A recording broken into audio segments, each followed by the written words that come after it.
So what previously has gone unexamined is this thought, I need, what about me, when will I get, and will it be there for me? Then this just simply, basically what we're saying is, who? Oh, well, there's no problem. There's a problem attached to this thought, I need. So I'm not suggesting that that thought be suppressed or bested by another thought. No, you don't exist. Back, don't think. That doesn't work. But the true, innocent examination, who needs? Who are you? Reveals the non-existence of who you thought yourself to be. And with that, in an instant, the whole drama that has been revolving and supporting and infusing that thought. Of course, we're quite attached to our dramas. I mean, they've been around so long.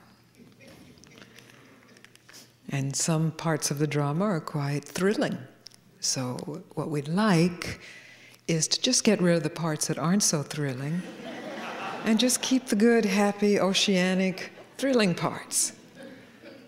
But this is where the limits of the power of thought, the limits of mind, the limits of who you think you are, can be seen in an instant. And in that seeing, there's a choice. It's an instantaneous choice for the mind to surrender to silence. In an instant, there is no me. But what there is was a laugh, joy, release from me-ism, from the God me. Of course, this has huge power, this momentum of me, the thought of me, the practice of that thought. It is a religion. It's a religion that has not been called a religion, and that's how it's gained so much power, because we can be very sophisticated about religions, but we're very primitive about this religion of me. So primitive we don't even know we're practicing a religion. But we begin the practice every morning. The body awakens out of sleep, and we begin practicing who I think I am, based on any number of reference points, and form that, linking that with past memories.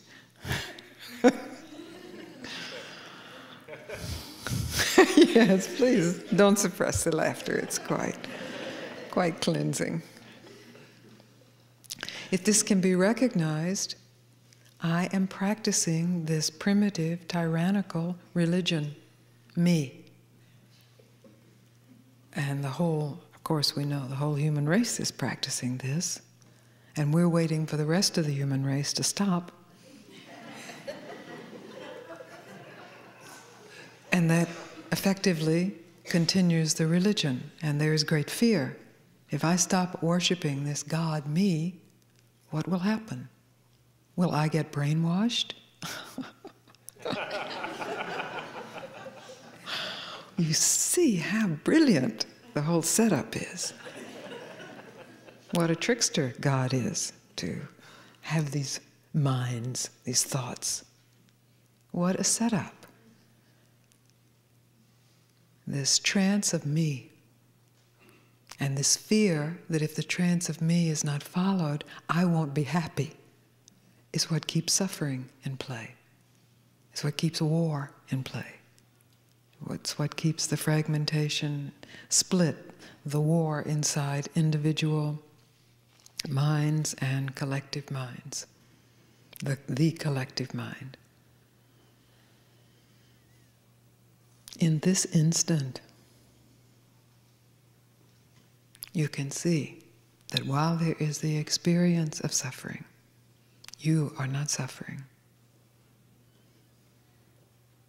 When you go to great theater and you experience the tragedy in the theater, there may be weeping, But if you stop for a moment and tell the truth, you recognize the tragedy has not really affected you. Not really. You have experienced tragedy. You have wept with tragedy. But you are free.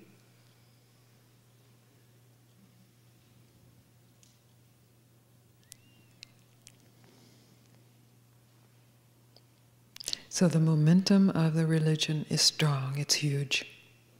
It's very huge, and most people will never stop to even question it out of fear. But you are questioning it, or you wouldn't be here. You may not know you're questioning it, but we attracted each other.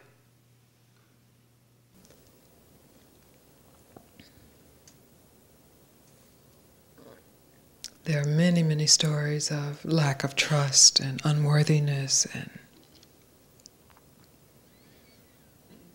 well, that's generally it, lack of trust and unworthiness and all the different stories that come from that and why that couldn't be true for you. I understand this very well. I know these stories. I practiced them for years. They were my religion. I had altars to these religions, this religion. Many gods and goddesses and demons are worshipped in this religion. But I had the grace of meeting a teacher who said, stop practicing your religion. And the religion is the ego. It's going to get something. It's going to get enlightened, going to get God, going to get love, going to get success, going to get immortality. And the willingness to stop practicing that religion in an instant reveals the illusion of the ego. And that what you have been seeking is who you already are. I know you probably have an image in your mind of who you are. Some image that's been learned by looking in a reflecting glass every day of your life and saying, that's who I am. And this is my name. And this is what I want to happen today. And this is what I'm afraid won't happen today. And this is what I wish hadn't happened yesterday. This is the practice that most people go through every day. This is the religion. You know, we talk about our religions and our spiritual practice, but this is the real practice. And because it's so widespread, it goes overlooked. It's not thought of as a practice. It's thought of as reality. So that image that you have of yourself is an object in consciousness. It's a subtle mental object in consciousness, just as this chair is a physical object in consciousness. You are not an object. You are the awareness of all objects. You have always been here as awareness. The objects that appear in awareness come and go. In the practice, in their worship, in the identification of yourself as an object, you experience suffering. Great pleasure, pain, and suffering. There is the